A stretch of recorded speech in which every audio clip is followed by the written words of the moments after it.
আজি 93 সংখ্যক বায়ুসেনা দিৱস আৰু কিছু সময়ৰ পিছতেই গুৱাহাটীৰ লাচিত ঘাটত উদযাপন হ'ব 93 সংখ্যক বায়ুসেনা দিৱস।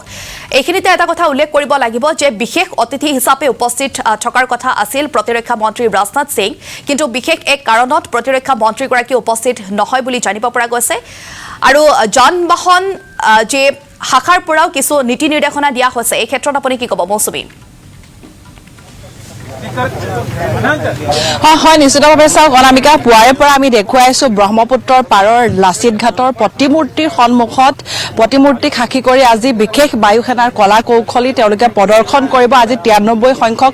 বায়ুসেনা দিৱস, প্ৰতিষ্ঠা দিৱস, আৰু সেয়েহে ইতিমধ্যে তেওঁলোকৰ যিসমূহ প্ৰস্তুতি সেই প্ৰস্তুতি ইতিমধ্যে সম্পূৰ্ণ হৈ পৰিছে। আৰু মোৰ সন্মুখত থকা যি আকাশ মাৰ্গ দেখিছে, সেই আকাশ মাৰ্গত যিসমূহ যুদ্ধ বিমান ৭৫খনতকৈও অধিক যুদ্ধ বিমানে তেওঁলোকৰ যি কলা কৌশলী, সেই যুদ্ধৰ সময়ত যিসমূহ কলা কৌশলী ব্যৱহাৰ কৰি তেওঁলোকে শত্ৰু ৰাষ্ট্ৰক পৰাস্ত কৰে, সেই কলা কৌশলসমূহ দেখুৱাবলৈ তেওঁলোক ইতিমধ্যে সম্পূৰ্ণ হৈ উঠিছে। আৰু এটা কথা ক'ব লাগিব যে আচলতে পেহেলগামৰ যিটো নাৰকীয় ঘটনা, সেই ঘটনাৰ পাছত আমাৰ যি বায়ুসেনা, সেই বায়ুসেনাই কেনেধৰণে আচলতে তাৎক্ষণিকভাৱে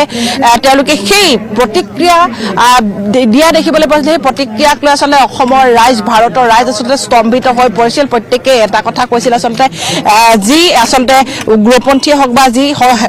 তেওঁলোকে যেনেধৰণে আচলতে অসমৰ বা ভাৰতৰ যিসকল লোক সেই স্থানত ফুৰিবলৈ যোৱা লোকসকলৰ ওপৰত যেনেধৰণে আচলতে সন্ত্ৰাস চলাই, যেনেধৰণে তেজৰ নৈ বোৱাইছিল, সেয়া হয়তো সকলোৱে জানে। আৰু সেই যিসকল সন্ত্ৰাসবাদী, সেই সন্ত্ৰাসবাদীৰ বিৰুদ্ধে তেওঁলোকে এক প্ৰকাৰৰ যিসমূহ বায়ুসেনা, সেই বায়ুসেনাই তেওঁলোকে যেনেধৰণে একদম যুদ্ধংদেহী ৰূপত গৈ সেই স্থানত গৈ আক্ৰমণ কৰিছিল। আৰু আক্ৰমণৰ পাছতে আচলতে সকলোৱে দেখিছিল যে ভাৰতীয় বায়ুসেনাৰ শক্তি কিমান। তেওঁলোকে যি সুখয়, মেজাজ, মিগ, আচলতে এইসমূহ যিসমূহ যুদ্ধ বিমানসমূহ আছে, সেই যুদ্ধ বিমানসমূহৰ শক্তি কিমান সেয়া ইতিমধ্যে দেখুৱাই দিছে। আৰু আজিৰ দিনটোত লাচিত ঘাটত যিহেতু উপস্থিত আছো, লাচিত ঘাটৰ আকাশ মাৰ্গত ৭৫খনৰো অধিক যি যুদ্ধ বিমান, সেই যুদ্ধ বিমানে তেওঁলোকে কলা কৌশল দেখুৱাব। যি লাচিত ঘাটৰ প্ৰতিমূৰ্তি আছে, সেই প্ৰতিমূৰ্তিক সাক্ষী কৰি তেওঁলোকে সেই যি তেওঁলোকৰ কলা কৌশল সেয়া দেখুৱাব। কাৰণ সকলোৱে জানে যেনেধৰণে জলসেনা, বায়ুসেনা বা স্থলসেনা, প্ৰত্যেকটো সেনাৰে আমাৰ বাবে আচলতে ভাৰতক সুৰক্ষিত কৰি ৰখাৰ ক্ষেত্ৰত প্ৰত্যেকটো সেনা বাহিনী আচলতে গুৰুত্ব অধিক। তেনে ক্ষেত্ৰত আমি যদি চাওঁ বায়ুসেনা, যে বায়ুসেনাৰ তেওঁলোকৰ অধিক গুৰুত্ব, কাৰণ জলস্থলভাৱে যিধৰণে আক্ৰমণ কৰে শত্ৰুৱে, ঠিক সেইধৰণে বায়ুমণ্ডলেৰে বৰ্তমান সময়ত অধিক শক্তিশালী হৈ শত্ৰুৱে আক্ৰমণ কৰা দেখা যায়। আৰু তেনে ক্ষেত্ৰত বায়ুমণ্ডলেৰে আচলতে যেতিয়া বায়ুসেনাই তেওঁলোকৰ যিসমূহ শত্ৰু, সেই শত্ৰুক পৰাক্ৰম কৰি কেনেধৰণে আমাৰ ভাৰতবৰ্ষক বচাই ৰাখিছে সেয়া সকলোৱে জানে। অপাৰেশ্যন সিন্দুৰৰ পিছতে আচলতে বায়ুসেনাৰ সেই যি শক্তিশালী, সেই শক্তিশালী স্বৰূপটো সকলোৱে জানে। কেনেধৰণে যি বায়ুসেনাৰ যিসমূহ বিষয়ববীয়াই কেনেধৰণে আচলতে আমাৰ দেশখনক ৰক্ষাৰ বাবে কি কাম কৰি আছে সকলোৱে জানে। আৰু আজিৰ দিনটোত আটাইতকৈ উল্লেখনীয় কথাটো হৈছে যে বীৰ লাচিত বৰফুকনক সন্মান জনাই আচলতে এই বিশেষ কাৰ্যসূচী ইয়াত লোৱা হৈছে। আৰু সমান্তৰালকৈ আমাৰ মৰমৰ যিগৰাকী শিল্পী, এই শিল্পীগৰাকীৰ প্ৰায় 2 মাহ মৃত্যু অতিক্ৰম কৰিব হৈছে। আৰু সকলোৱে জানে যেনেধৰণে তেওঁ মৃত্যুৰ পূৰ্বে কৈ গৈছিল যে সেই তেওঁৰ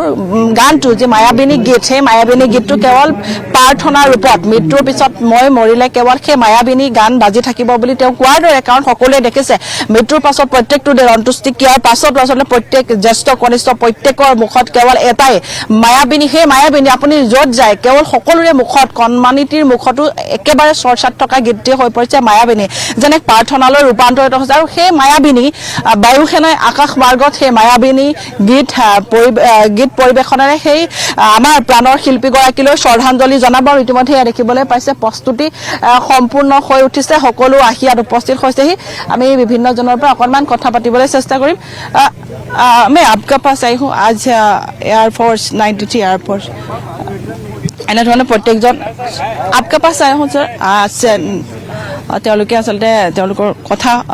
কোৱাৰ পৰা আচলতে আঁতৰি আছে, কিন্তু পৰিৱেশটো মই অকণমান দেখুৱাইছোঁ। এনেধৰণে আচলতে খুব সুন্দৰকৈ তেওঁলোকে ইতিমধ্যে প্ৰস্তুতি সম্পূৰ্ণ হৈছে। যেনেধৰণে আচলতে সকলোৱে আহি তেওঁলোকে বহু খালী জেগা আছে, আসন সংৰক্ষণ কৰা আছে, সেই আসনসমূহত তেওঁলোকে নিজে আসনসমূহ বহি তেওঁলোকে আজিৰ দিনটোত এই যি এয়াৰ শ্ব', সেই এয়াৰ শ্ব' তেওঁলোকে চাব পাৰিব। আৰু প্ৰথমবাৰৰ বাবে কেন্দ্ৰীয়ভাৱে 93 সংখ্যক সংখ্যক আচলতে যি বায়ু সেনা প্ৰতিষ্ঠা দিৱস সেয়া প্ৰথমবাৰৰ বাবে অসমত আচলতে আয়োজন কৰা হৈছে পূৰ্বে আচলতে সৰু সুৰাকৈ আয়োজন কৰিছিল কিন্তু এইবাৰ কেন্দ্ৰীয়ভাৱে বৃহৎভাৱে আয়োজন কৰা হৈছে আৰু কেইবাটাও দিন আচলতে অনুশীলনত এক প্ৰকাৰৰ আকাশমাৰ্গৰ যি পৰিৱেশ সেই পৰিৱেশ বিনন্দীয়া পৰিৱেশ এক যি সেয়া পৰিৱেশ সকলোৱে দেখিছে আৰু তেনে ক্ষেত্ৰত আচলতে যিগৰাকী ডিফেন্স মিনিষ্টাৰ অৰ্থাৎ প্ৰতিৰক্ষা মন্ত্ৰী ৰাজনাথ সিং অহাৰ কথা আছিল কিন্তু হঠাতে তেওঁ কালি জানিব পৰা মতে কালি তেওঁ বাতিল কৰিছে অনুষ্ঠান বিশেষ কাৰণবশতঃ আচলতে বাতিল কৰা হৈছে অনুষ্ঠান আৰু সকলোৱে জানে আমাৰ অসমৰো বহু এনে বিষয় আছে যি বায়ু সেনাৰ সৈতে জড়িত তেনে ক্ষেত্ৰত আচলতে প্ৰত্যেকজন ব্যক্তিয়ে আজি বিভিন্ন প্ৰান্তৰ দেশৰ বিভিন্ন প্ৰান্তৰ যিসমূহ বায়ু সেনাৰ সৈতে জড়িত প্ৰত্যেকজন লোক আজি এই বিশেষ দিনটোৰ বাবে তেওঁলোক ৰৈ থাকে কাৰণ সকলোৱে জানে বায়ু সেনাৰ গুৰুত্ব আৰু শক্তি কেনেকুৱা আৰু সেই শক্তি আৰু গুৰুত্ব আজি তেওঁলোকে দেখুৱাব অসমৰ আকাশত গুৱাহাটী মহানগৰবাসী সাক্ষী হৈ ৰ'ব অসমৰ ৰাইজে দেখিব কাৰণ যিসমূহ সামাজিক মাধ্যমৰ জৰিয়তে এইসমূহ যি ব্যৱস্থা বা আজি যিটো তেওঁলোকৰ অনন্য কৌশল সেই অনন্য কৌশল আচলতে অসমবাসীয়ে দেখিবলৈ সক্ষম হ'ব আৰু অসমবাসী এক ঐতিহাসিক ক্ষণৰ এক ইতিহাসৰ সূচনা কৰিব সেই ক্ষণটো কাৰণ প্ৰায় 2 ঘণ্টা সময় ধৰি তেওঁলোকৰ যিসমূহ ৭৫খন যুদ্ধ বিমান চুখয় মিৰাজ যিসমূহ আচলতে যুদ্ধত ব্যৱহাৰ কৰা হয় সেই যুদ্ধ বিমানসমূহে তেওঁলোকে কলা কৌশল দেখুৱাবলৈ সক্ষম হৈছে সকলোৱে জানে কাৰণ এইসমূহ বিমান যি যুদ্ধ বিমান এই যুদ্ধ বিমানৰ আচলতে শক্তি কিমান কাৰণ Mi-17 এইসমূহ যুদ্ধ বিমানৰ শক্তি কিমান সকলোৱে জানে তেজছ এপাচে সুখয় মিৰাজ জাগুৱাৰ ৰাফেল এইসমূহ হৈছে যুদ্ধ বিমান আৰু এই যুদ্ধ বিমানৰ আচলতে শক্তি কিমান পূৰ্বে কোনেও দেখা নাছিল অসমৰ ৰাইজে বিশেষকৈ কাৰণ অসমৰ ৰাইজক আজি এইসমূহ বিমানৰ যুদ্ধ বিমানৰ শক্তি কিমান সেয়া দেখুৱাব বায়ু সেনা বিভাগৰ এই বিশেষ দিনটোত যিসমূহ বিষয়ববী আছে সেই বিষয়ববী অসমৰ আকাশত একেলগে ৭৫খনৰো অধিক বিমান উৰণ হ'ব আৰু সেই বিমানৰ জৰিয়তে এনে কৌশল দেখাব সেই কৌশল আচলতে ৰাইজে চাই স্তম্ভিত হৈ পৰিব এক সুন্দৰ পৰিৱেশে বিৰাজ কৰিব অসমৰ আকাশ মাৰ্গত কেতিয়াও নোহোৱা নেদেখা আমি যি পৰিৱেশ সেই বায়ু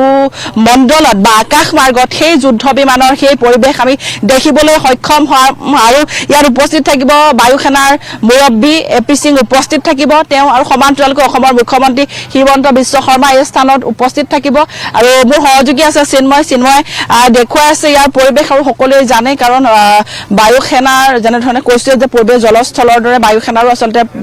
দেশ এখনৰ বাবে সুৰক্ষাৰ ক্ষেত্ৰত আমাৰ দেশক কেনেধৰণে তেওঁলোকে সুৰক্ষা কৰি আছে সেয়া সকলোৱে জানে কাৰণ আমি এইসকল সেনাৰ বাবে বায়ু সেনা জল সেনা স্থলত যিসকল সেনা সেই সেনাৰ বাবে আমি আচলতে ভাল ধৰণে টোপনি মাৰি ভাল ধৰণে খাই আমি জীয়াই থাকিব পাৰিছোঁ কাৰণ এইসকল সেনাক আমাৰ বাবে তেওঁলোকে দেশ মাতৃৰ ৰক্ষাৰ বাবে দেশৰ বাবে নিজৰ জীৱন উৎসৰ্গা কৰি তেওঁলোকে এই যি কামত তেওঁলোকে সেনা বাহিনীৰ কামত নিয়োজিত হৈ আমাৰ দেশৰ প্ৰত্যেকজন লোকক তেওঁলোকে সুৰক্ষাৰ ক্ষেত্ৰত দিন ৰাতি একাকাৰ কৰি কি কষ্ট কৰি আছে এয়া সকলোৱে জানে দেশৰ বিভিন্ন প্ৰান্তৰ যিসমূহ দেশৰ বাবে প্ৰত্যেকজন ব্যক্তিয়ে তেওঁলোকে দেশৰ বাবে উৎসৰ্গা কৰিবলৈ তেওঁলোক বায়ু সেনা বা যিসমূহ সেনা বিষয়াৰ বা সেনা বাহিনীত তেওঁলোকে যোগদান কৰে আৰু তেনেস্থলত আচলতে বায়ু সেনাৰ গুৰুত্ব কিমান সেয়া সকলোৱে জানে আৰু আজিৰ দিনটোত আচলতে অসমৰ ইতিহাস অসমৰ আকাশত গুৱাহাটী মহানগৰীৰ আকাশত আচলতে এই বিশেষ ক্ষণৰ সাক্ষী হ'ব অসমবাসী ৰাইজ তথা গুৱাহাটী মহানগৰবাসী ৰাইজ নিশ্চয়কৈ মৌচুমী আপোনাক ধন্যবাদ জনাইছো আসাম টক্স আপোচবিহীন অসম কণ্ঠ